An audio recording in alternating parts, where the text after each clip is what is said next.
welcome to our third Discworld novel, Equally Rites, which is a... Let me just say it right off the bat, this title is such a fantastic pun. And it says everything that it needs to say. Let's just leave it at that. So reading from the back. The last thing the wizard Drumbelay did, before death laid a bony hand on his shoulder, was to pass on his staff of power to the 8th son of an 8th son. Unfortunately for his colleagues in a chauvinistic, not to say misogynistic, world of magic, he failed to check on the newborn baby's sex. This book is about gender, it's about sex, and it's about magic. It's about accepted roles of men in magic and accepted roles of women of magic, and this draws a lot from the history of academia, particularly in England. So very interesting to see that. A son of an A son. As you may know from the other two books of the so far in the Discworld novel, number 8 is a magic number in Discworld. It is the number of magic. Here on Earth, it's 7. This book starts with a wizard who is about to die, and because he's about to die, he goes off to find a successor to his staff, his magic staff. And the magic leads him to a tiny little village up in the mountains, up in the round tops, called Badass. Because names on round tops are a lot like names on Scotland and England and Ireland. The equivalent on Earth is that the 7th son of a 7th son will be a sorcerer. He would be like a Gandalf or a Merlin.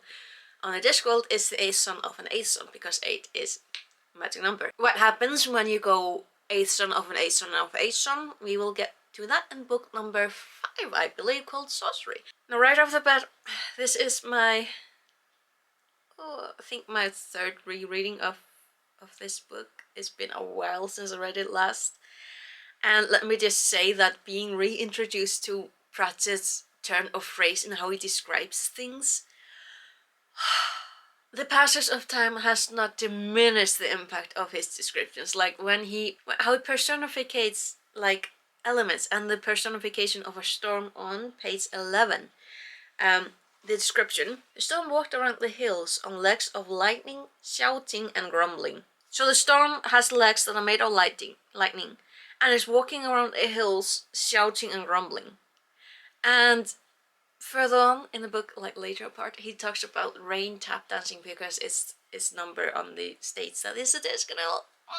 And there's also just the details that he puts in, like the fact that Granny's cottage has a windsock on it, despite the fact that she herself doesn't fly brooms because she doesn't quite like them, and she doesn't like flying, and she does just meh. But her friends have broomsticks, so she puts on a windsock. Who else in Terry Pratchett would put a windsock on a witch's cottage because of light? Like, so who is the recipient of Drumbelay's staff? Her name is Eskarina Smith, and she is the daughter of a blacksmith of Badass. She is the youngest daughter in a family of, listen, she has 7 older brothers. 7! Like, don't get me wrong, I have 3 older brothers, but they were all way older than myself when I was born. Like, can you imagine being raised with 7 older brothers? Dear Lord.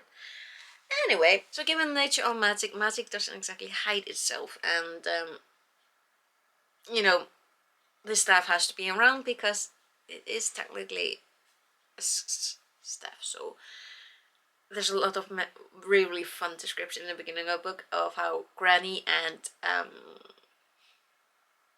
Esk's father are trying to like either hide the stuff or destroy it because they think it's, you know, it's, and they know it's not a good thing. The stuff is kind of, it has a mind of its own. Doesn't work.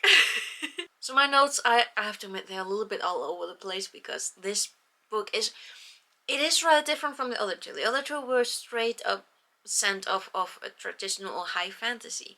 This book is so very clearly Discworld. It is so much more people and characters and persons and their, you know, their adventures and their discoveries. I'm not disparaging on the first two, but this one is more kinda. So as I said, this is our first introduction to Granny Weatherwax, and I love her. It talks a lot about the difference between wizard magic and witch magic, and we do get to know that a lot more throughout the books. But put simply, in this book, wizard's magic is more scholarly. It's more books and studying and schools and buildings, and it is more kind of science, but not really because it's magic. But it does have that hard, cold, power for the sake of power feeling. While witchcraft and witch magic is more people. It is nature. It is, as Granny Weatherwax calls it, is headology. It's psychology. It's like soft science. So the difference essentially of magic in Discworld is hard science and soft science.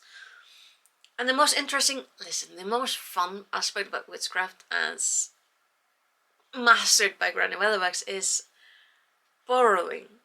Is my most favorite. Whenever a character goes borrowing, I'm like, oh, that's so interesting. And it does deal, this book does talk about that quite a bit because we have Granny. I'm rambling, I'm sorry. So borrowing, my absolute favorite of the Discworld magic is when a magic user, most often a witch, enters the mind of another creature. It borrows a seat at the back of the creature's mind and steers it a little bit, like it gives suggestion. You do not take over the creature. Our dearest Esk, when Granny finally takes her borrowing, it almost doesn't go badly. It almost goes really bad for Esk. Borrowing is borrowing. You borrow a seat in the back of mind of another creature, and Granny is a master at borrowing. Most of the time you do not borrow apparently a human's mind. Humans aren't really the best for borrowing because our minds are chaotic and all over the place. Animals' brains are more sharp. They are more focused. They are more, yeah, they're more focused. So Granny does have some animals around that she borrows fairly regularly. But when you borrow a mind, for example, the owl that Granny borrows quite often, she does also take care of them. She feeds them, she thanks them, she gives them shelter and space. She gives an equivalent exchange, and the main rule of borrowing is that you take away nothing but experience and you leave nothing but memories. And I like that. I also like the fact that because Ask is not only really young, she also is she's not quite a witch, but she's not quite a wizard basically. But she does have a wizard's instinct, is to take over and take power and take control. So when at one point Granny takes her borrowing, and they borrow the mind of a eagle, I believe it is, Ask doesn't let go, and it takes Granny a couple of days to find her again, and then a lot of work to disentangle Ask's mind from the eagle's mind.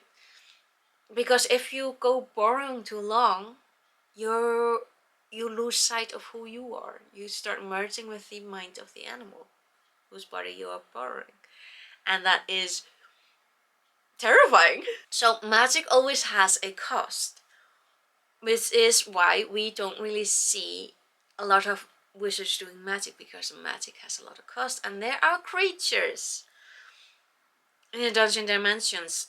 And they feature quite a bit in this book, because any book that deals with magic is going to deal with the creatures beyond, the things in the dungeon dimensions. And those things are always crowding around anything that has anything to do with magic, trying to get into reality. So the thing about Ask is, technically speaking, she's a wizard, but women can't be wizards according to the lore. So young Ask has to figure out who or what she is. Is she a wizard? Is she a witch? And it does deal quite wonderful with the mind of a young child, particularly with the mind of a young girl, and particularly a smart girl, when she knows that she has abilities to do certain things but is being held back purely because of her gender. And Ask needs to figure all this out. She is a child and she has such a burden and such a quest ahead of her. As I said, the first time she goes exploring, she takes all the mind of an eagle, costing Granny quite a lot of work to disentangle her and save her. Ask's magic is wild, it is untamed, and no one really is certain how to help her tame it and get control of it. She, at one point, changes one of her brothers into a pig because he was annoying her. Which honestly is quite frankly a fantasy that every single child has about their siblings. Like, let's not lie. Personally, I would probably have changed my sisters into a cat because at least cats would have been more fun, but at certain points in life, but we all have our fantasies, and some of us just can change our siblings into pigs. She also burns a hole through Granny's cottage and down through her floor and into the ground below. And the fireball just keeps going. So it's about a third of the way through that off they go to the Unseen University to, find it, get Eskin, get her some education and some help. And therefore, shenanigans. And Esk and Granny get separated on the way. Now, Esk does manage to find her own way into Ankh-Morpork, and the journey that they take, I love it.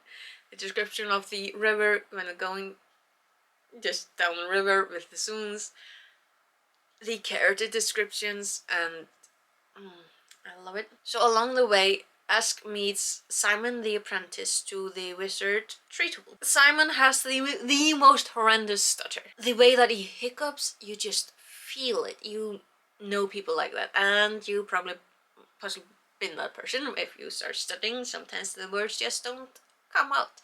Thing is though, a lot of people help him out. They figure out the words and they just help him get the words out. He struggles with words starting with S and a W. So Treacle is the vice chancellor of Unseen University, and he has been sent out to fight Simon, who is a prodigy when it comes to magic. The way that Simon thinks about magic is a lot like quantum. It's really quantum physics that he's talking about. Later on, again in the book, the way that he talks about the world and the possibilities of multiverse. Honestly, the wizards on the Discworld just sound a lot like scientists, and that just gets more and more obvious throughout the books. So you can kind of tell where Pratchett, what experience he was drawing from. Now Treacle, he has a really condescending view of women and their role in the world, which pisses Esk enough off that she runs off from the caravan, gets lost, and she suffers a horrendous nightmare. Because of her untamed magic, in the nightmare she burns, she's trying to burn down the doors of Unseen University because she's trying to get in, but in reality she burns down the entire forest around her, and she burns the ground so bad that she turns the ground into lava. I mean, that's some hot fire! That's the point where Granny finds her again, and they band together again to get to Ankh-Morpork, where Unseen University is. Now this is Granny Weatherwax's first time traveling outside the Ramtops. She's never been to the city. She is extremely distrustful of any foreign parts. Like, doesn't like it. She does honestly find herself quite a bit in Ankh-Morpork. She is literally considering moving to Ankh-Morpork, because when she gets there, I know I'm starting to ramble about Granny now, but when she gets there and finds, just the people there, not the higher ups, not the fine folks, the people who live in the shades, the common folk, the lowest folk, she finds that there is a severe lack of witches in Ankh-Morpork. And the role of witches in society is to be the wise woman, to be the provider of medical assistance and relief and help, and a lot of psychological help as well. Esk again meets up with Treacle and Simon, and Treacle on some kind of a whim. I mean, he probably thinks he's doing nice to teach Esk straight away that women don't belong in Unseen University, but honestly, I just see cruelty in it. So Esk goes with Simon and Treacle into Unseen University, where she's basically just mocked out the door because she's a girl and girls don't do wizard magic. Meanwhile, Granny finds the traditional woman's way into Unseen University, which is through the back door and via the cellars, via the servants' quarters, and Mrs. Whitlow, who is the housekeeper of Unseen University, who rules a kingdom that upon which Unseen University operates. Honestly, without Mrs. Whitlow and her army of servants and cooks, Unseen University would not be able to function, which is probably Precious' take on a lot of society, honestly. But yeah, so Granny goes in the traditional woman's way. Ansi gets a job as a cleaner, as a servant with Mrs. Whitlow, which honestly doesn't suit Esk at all because she is a wizard. But yes, she can't get into Unseen University as a student because she's a woman, and the art chancellor, who in this book is Cut Ankle, he literally bullies her out the door. Like, dude is so chauvinistic and misogynistic, he just bullies a little girl because girls don't do wizard magic. Ass. I am almost grateful that every single art chancellor up to this point and until Ritcully, it almost makes me happy knowing because he's an art chancellor, his life expectancy isn't that long. He annoys me that much. So there's a trope that Pratchett is tackling here. It's a trope of the underdog getting into the educational institution and teaching themselves the thing that they aren't allowed to learn. The problem here, however, is that Ask doesn't know how to read. She's illiterate. Letters to her just look like squiggly little monsters with a mind of their own. Which she isn't wrong about. She does have certain thoughts about what thoughts are and ideas, and they are very interesting. But the interesting thing that Ask notices, and she's the only one who notices, is that whenever Simon is talking about or doing magic, the fabric of reality itself becomes extremely, extremely thin, and the things that are standing beyond, the things in the dungeon dimensions, are crowding around him. And the weird thing is, he is the only one who notices. Not a single one of the powerful wizards that are all around, none of them notice. Even though the things are trying to break into reality, via the university itself, they are like, guys, why aren't you noticing? Why? Eventually, of course, the things want to get in and they decide to attack while Simon is in the library. The library is my the most absolute favorite place in the entire Discworld because it's the library, and Pratchett has a theory about libraries because all the libraries connect. Again, that will be explored more in future books, but let's just say that there's this thing that exists that's called L-Space, because all libraries are connected via this place. And, it's a magical library, which is why the things manage to get through, is because all of the magic that is there thins out reality. So the things beyond this start to try and take over Simon, and to retaliate or to stop that from happening, asks staff that has a mind of his own. It tries to kill Simon, and Ask isn't about that because Simon is her friend. So she actually throws her staff away because it tried to kill her friend. But the drawback from the attack of the things is that Simon, his mind is away, literally. His mind is in the dungeon dimensions, and we do get a really, really interesting and fun scene where Granny takes on Cut Ankle in the Great Hall, and it's a magic duel of epic proportions like the descriptions, but it is used by Pratchett as a vehicle to further drive home the point of the difference between not only the magic used by wizards and witches, but also the thought process that goes behind it. Because Cut Ankle, he takes on aggressive forms. Like, he takes, for example, on the form of a dinosaur, a T-Rex.